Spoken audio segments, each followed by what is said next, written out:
জয় গুরু। পরম প্রেমময় শ্রী শ্রী ঠাকুরের রাতুল চরণে জানে আমার শতকোটি প্রণাম। শ্রী শ্রী বর্মার চরণে জানে আমার শতকোটি প্রণাম।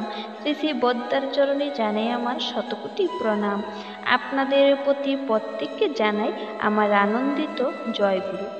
আজ ইষ্ট প্রসঙ্গে যে বিষয়টি আপনাদের সঙ্গে শেয়ার করব সেটি হলো দীক্ষায় সংকল্পের গুরুত্ব।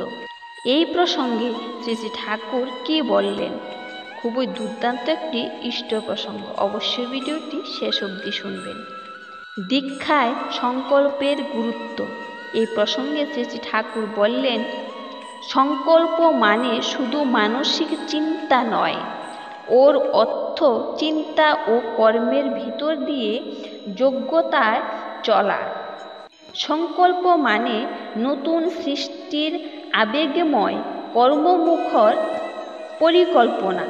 কি করতে হবে, কেমন করে করতে হবে তার একটা চিন্তা মাথায় এঁকে নিয়ে তার উদয় যাপনে যখন আমরা বিধ্বস্ত প্রণালীতে চলি তাকে বলা যায় সংকল্পের পথে চলা। শ্রী শ্রী ঠাকুর বললেন, সংকল্প যখন আমাদের পাকা হয় তখন কোনো রকম প্রতিকূলতা আর আমাদিগকে তা থেকে প্রতিনিবৃত্ত করতে কমই পারে। আমরা তখন নাছুরবান্দা হয়েই লাগি। অবশ্য যা তা সংকল্প করলে হবে না। সংকল্প হওয়া চাই শুভ সন্দীপী, ইষ্টার্থ পোষণী।